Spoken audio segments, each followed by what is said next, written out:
Olá, diretamente aqui dos estúdios do jornal O Maringá, recebemos hoje o Miguel Fernando Pérez Silva, mais conhecido como Miguel Fernando. O Miguel Fernando é uma figura bem conhecida aqui da cidade de Maringá e da região também, autor de livros, o caso do Sala dos Suplícios, o dossiê do caso Clodimar Pedrosa Lô, que é um clássico do mercado editorial de Maringá, um livro que já ganhou várias edições, Também diretor de documentários, roteirista de documentários sobre carros antigos, sobre histórias particulares aqui de Maringá, bacharel em turismo e hotelaria, mestre em história política e, como vocês já até perceberam, ele gosta da história de Maringá. Tanto é que ele é coordenador do projeto Maringá Histórica, que tem Instagram, YouTube, site, Já se expandiu para outras cidades, do estado, Londrina e por aí, E também foi secretário de Cultura. Então, Miguel Fernando também passou pela Secretaria de Cultura aqui de Maringá. E agora, Miguel, seja bem-vindo aqui ao Maringá. Já posso dizer que você é pré-candidato a vereador? Sim, pode dizer. É um prazer estar aqui com vocês, do Maringá, o público que nos acompanha. É sempre um prazer poder falar sobre o passado da cidade, mas em especial nesse momento, entendendo um pouquinho do presente e projetando o futuro também. Miguel, o que o levou a colocar o seu nome, por enquanto, como pré-candidato? A gente sabe que esse aqui é um processo ainda meio transitório, A gente ainda não está numa fase de campanha eleitoral, que não é permitido, Tem um prazo que é posterior. Mas por que você se colocou, que eu imagino que seja a primeira vez que você participaria de um processo assim? Bem, a política, ela pulsa em mim às vezes já há bastante tempo, Os meus pais trabalham com assessoria política há 30 anos. Então, eu cresci em escritórios, em gabinetes, em centros de discussão política. Frequentei ainda, quando muito jovem, a antiga Boca Maldita, ali próximo da Avenida Getúlio Vargas, na Santos Dumont. Então, a política, ela está presente na minha formação enquanto pessoa, E não diferente disso, acabei passando pela área das pesquisas acadêmicas e do olhar histórico para a política. Concluí recentemente um mestrado em História Política na Universidade Estadual de Maringá. Estou agora no doutorado, continuando esta análise que tem um recorte muito específico da formação do município de Maringá, que é meu objeto de pesquisa. E desde que o Maringá Histórica ele passou a ter uma grande visibilidade, hoje a gente dialoga com mais de 100 mil pessoas por dia, entre Facebook, Instagram, site, YouTube. Eu venho recebendo, pelo menos desde 2016, convites para participar da disputa política partidária. Porque política a gente faz todos os dias, Agora, uma política partidária é um salto bastante significativo em nossas vidas. E eu nunca havia dito que não, mas nunca havia dito que sim. Eu sempre fui uma pessoa bastante analítica das situações para interpretar o melhor momento para tomar uma decisão como essa. Eu ocupei a função pública como secretário municipal de cultura de 2018 até 2020. Muita gente pergunta por que eu fiquei apenas 2 anos, porque foi o compromisso que eu havia assumido com o prefeito Ulisses Maia, e nós tínhamos algumas metas a serem cumpridas. Essas metas foram cumpridas e eu retornei para a iniciativa privada, que é onde eu tenho meus negócios, meus empreendimentos, entre eles o Maringá Histórica, consultorias empresariais e por aí vai. Quando eu deixei o cargo em janeiro de 2020, muitas pessoas cravaram naquele ano: olha, ele deixou o cargo para ser candidato, inclusive a prefeito naquela oportunidade, muita gente dizia e tal. Eu me lembro que a primeira entrevista que eu dei, logo que eu deixei o cargo, numa rádio da cidade, o entrevistador: poxa, você vai ser agora, você vai entrar na vida partidária? E eu nunca disse que não, eu analisaria a conjuntura. 2022 aconteceu o mesmo, e aí em 2024 novamente recebi vários convites e eu interpretei o cenário como um cenário realmente de, primeiro, tenho muito desejo de poder estar lá trabalhando em prol da comunidade. Já faço isso há praticamente 20 anos, seja pelo Maringá Histórica, quer queira, quer não, é um serviço em benefício da comunidade. A gente transformou em uma empresa, em um negócio, mas é um serviço em prol da memória da comunidade.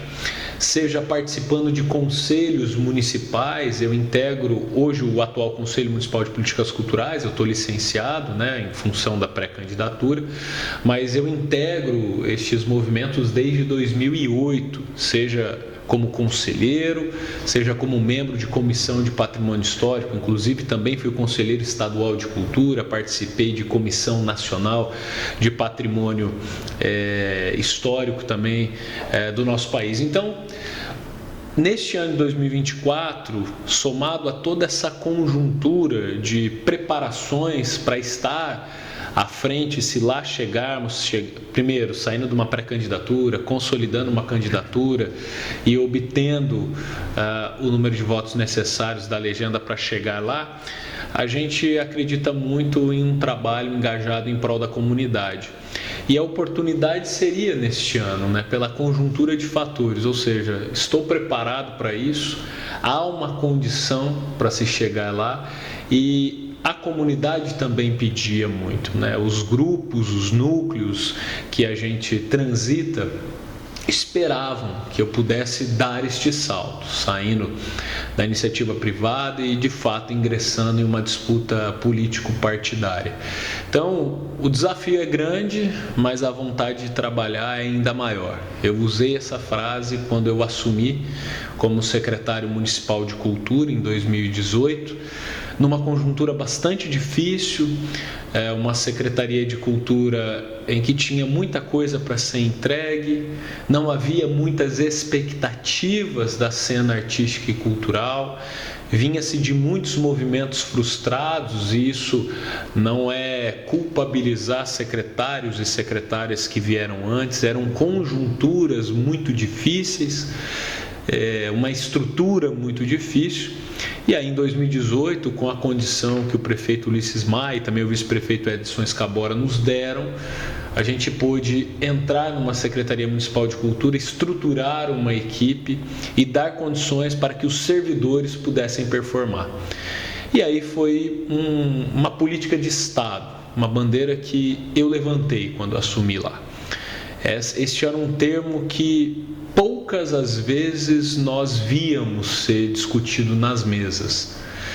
E a política de Estado é uma política que ela ultrapassa gestões. Não importa se vai mudar o secretário, se vai mudar o prefeito, aquela política ela permanece. Eu acho que este é o grande legado quando eu estive ali como secretário municipal de cultura. Porque quando eu saí, assume o Chico Pinheiro foi uma pessoa que eu trouxe de Campo Mourão. Quando o Chico deixa a secretaria, assume o Victor Simeão, um cara muito importante também. Ele não tinha participação na vida pública, nós conversamos muito quando ele foi assumir. Passei algumas perspectivas de cenários possíveis a serem seguidos. Recomendei que não trocasse a equipe da Secretaria Municipal de Cultura, ele não trocou a equipe. Acredito que foi uma decisão acertada. Existem muitos acertos e erros, mas é natural de qualquer gestão. E quando o Victor sai, assume agora recentemente o Paulinho Schoffen, que também foi uma pessoa que eu trouxe. Então a gente percebe que o legado ele permaneceu de uma maneira bastante vigorosa e de fato cumprindo aquilo que a gente havia previsto em 2018, que o desafio era grande, a vontade de trabalhar era ainda maior, mas que nós estávamos ali presentes para implantar uma política de Estado e não uma política de gestão. Os editais continuaram, foram fortalecidos, o espaço democrático de diálogo entre a sociedade, os produtores e os artistas junto à secretaria continuou, às vezes com alguns ruídos, às vezes não, mas continuou. Então, Acredito que a partir desse momento, esse próximo desafio como pré-candidato a vereador, eu quero poder levar esse debate, qualificar o debate técnico para a Câmara. Obviamente não só em uma área específica, porque a cidade demanda de uma série de outras situações, mas tendo este olhar de implantar políticas de Estado que resolvam situações e sejam propostas estruturantes e não superficiais, que elas sejam mantidas, porque quem precisa da política partidária ou da política de modo geral, dos serviços públicos, são aquelas pessoas que não conseguem resolver sozinhas os seus problemas, seja por dificuldades financeiras, seja por outras conjunturas. Elas precisam da nossa atenção em especial. E, obviamente, também as outras frentes, como o empresariado, os empreendedores individuais, no caso de MEIs, os autônomos, que também precisam de políticas públicas mais estruturantes para a cidade de Maringá. E por essa razão eu resolvi aceitar o desafio. Não é uma decisão fácil. Muitos de imediato colocam, olha, mas você vai entrar por este lado, lá tem só pessoas complicadas e tudo mais. E eu tenho respondido, quando isso surge, tem sido cada vez menor, mas quando surge esse tipo de questionamento, é que pessoas boas, capazes, determinadas e apaixonadas pela cidade de Maringá, maringaenses legítimos que aqui nasceram e que aqui vivem, cresceram, sabem dos problemas que enfrentaram ao longo de sua trajetória, precisam estar envolvidos e não podem se afastar, porque é só assim que a gente vai conseguir transformar o debate e ter, quem sabe, uma política melhor, uma Câmara mais qualificada para um futuro mais adequado para os maringaenses. Perfeito. Bom, pelo que você conversou, essa questão da cultura, essas imbricações com a história da cidade, são um horizonte. Mas você abre também para outras áreas, Não tenha dúvidas. Como o Maringá Histórica me deu condições, e eu posso dizer, um grande privilégio de, ao longo de 20 anos, poder ouvir centenas de memórias, centenas de histórias, e a gente produziu muitos materiais nos diversos cantos da cidade de Maringá. A concentração das pessoas não está no eixo central, embora seja importante, mas estão em mais de 400 bairros espalhados aí em todo o território de Maringá. E tendo circulado, tendo ouvido, seja pelo Maringá Histórico, ou seja agora nesta etapa de pré-campanha, a gente tem identificado demandas muito interessantes e que muitas vezes não são complexas de serem resolvidas. Ela precisa de um pouquinho de uma inteligência de gestão pública para você aproximar as pontas, a demanda e talvez um projeto que já aconteça na cidade.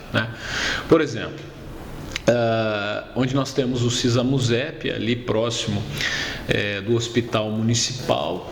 O Cisamuzep é onde a gente recebe as pessoas de toda a região para fazer exames, tratamentos, etc. Ali naquela região as pessoas não encontram um local para se alimentar, não tem um restaurante, um barzinho, uma lanchonete, é muito precária não a estrutura do Cisamuzep, mas precária a infraestrutura de atendimento de serviços ali naquele entorno. E muito próximo dali fica um restaurante popular. Como que a gente pode aproximar essas duas possibilidades? Quer dizer, existe uma resposta para uma comunidade, existe um problema do outro lado. Como é que a gente resolve essa situação? Então, são estes pensamentos, essas reflexões que a gente tem trazido para a mesa, Nós, e mais uma vez, pelo fato de ser maringaense e de ter utilizado e muito os serviços públicos da cidade, como ainda utilizo. Quando mais jovem, eu tenho um filho já de mais de 20 anos, todo mundo, poxa, mas já, assim, a gente começou bem cedo. Então, foi uma vida bastante sofrida, bastante difícil, mas que valeu muito a pena.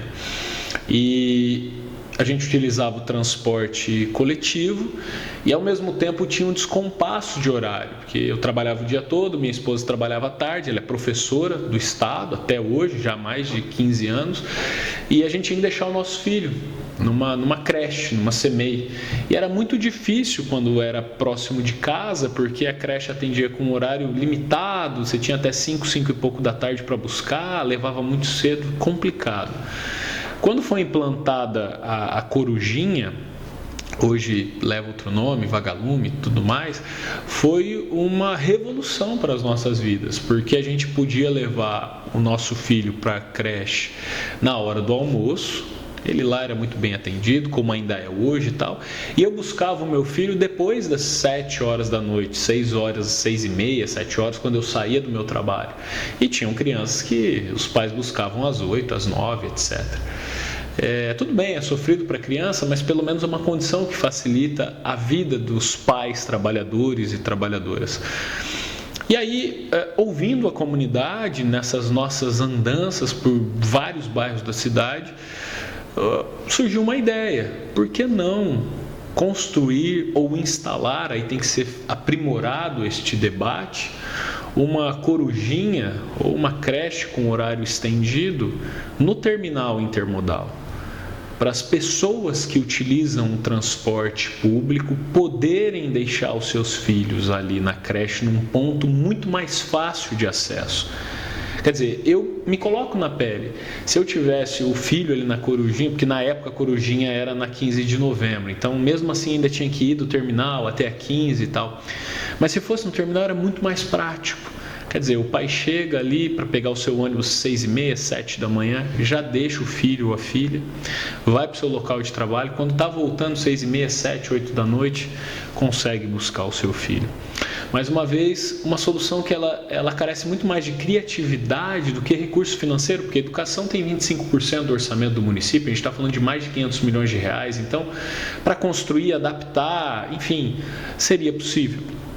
Outra ideia também neste sentido, inclusive com uma proposta de economia de recursos públicos, quando eu estive como secretário municipal de cultura, antes de mim, obviamente, mas quando eu estive, essa ideia surgiu. A Biblioteca Central, a Bento Munhoz da Rocha Neto, no passado ela funcionava onde hoje é o CAC, na Getúlio com a 15, mas aí na gestão da secretária Olga, por uma série de razões, foi transferida a biblioteca para um prédio, um imóvel alugado na Avenida Horácio Racanello Filho. Esse imóvel ele é completamente inadequado para servir como uma biblioteca. Ele é um imóvel, é uma sala comercial, uma grande sala, são 2 grandes salas comerciais, né? Tudo bem, cumpre o seu papel, foi o que tinha naquele momento e tudo mais. Quando eu estava como secretário, no final de 2019, o terminal intermodal estava às vésperas de ser entregue. Ele foi entregue em fevereiro de 2020. Eu sugeri, por que o pavimento superior, aquela grande área de vão livre, com envidraçada e tal, não fosse transformada na Biblioteca Bento Munhoz da Rocha Neto? Serviria como um ícone, a gente poderia ter o horário também estendido. A biblioteca abre às 7 da manhã e fecha às 8 da noite, às 7 e meia da noite. Para o trabalhador, para a pessoa que está ali circulando na correria do dia a dia, pudesse pegar um livro, deixar um livro, participar de um evento cultural. Seria um equipamento cultural onde a grande população está passando. Eu fui voto vencido naquela oportunidade pelo pessoal da Secretaria de Mobilidade Urbana, que defendia que esse pavimento superior, essa área do terminal intermodal, fosse licitado para ser ocupado com lojinhas, como foi na antiga rodoviária. E eu já dizia, não vai dar certo, as pessoas não vão subir para circular lá, porque não tem um ativo, a lojinha em si não é um ativo para as pessoas subirem a escada rolante para circularem por lá. Não, mas vai licitar e tal. E eu cravei no final de 2019, isso aqui vai ser ocupado com repartições públicas do município. E é o que exatamente hoje nós temos lá. Então, por que não retomar a ideia da biblioteca, que hoje paga aluguel, quase 20 mil reais por mês, nessas 2 salas grandes, e para o terminal intermodal nessa parte superior, que ainda tem uma área muito grande que poderia ser adaptada para essa finalidade. Enfim, a gente sabe que tem estudos técnicos a serem feitos, porque são livros, acabam pesando e tal, mas é uma ideia também que vale a pena a gente colocar na mesa. Não precisa reinventar a roda muitas vezes. Às vezes falta um pouquinho de noção de gestão pública e de conhecimento da cidade, né? A cidade é uma cidade muito dinâmica, muito pujante, mas que precisa das pessoas certas, nas funções certas, para entregar o melhor para o contribuinte, para o maringaense. Muito bem. Miguel Fernando, queria agradecer a sua presença aqui nessa conversa sobre ideias, né? Nesse momento da sua pré-candidatura a vereador aqui de Maringá. E fica o convite, claro, né? As portas são abertas aqui do Jornal Maringá. Prazer, parabéns para vocês que estão fazendo também essa rodada de conversas nessa etapa de pré-candidatura com os vereadores. Isso é muito raro, mas muito importante na perspectiva histórica, porque daqui 30, 40 anos a gente vai poder recortar esse bate-papo, essas entrevistas, e entender o que muitos dos pré-candidatos pensavam em 2024. Eu não me lembro, na história, de nenhum momento dessas conversas com pré-candidatos a vereador. Prefeito, sim. A vereador, não. Então, parabéns a vocês, sucesso no projeto. Agradecemos. Muito obrigado. Obrigado a vocês.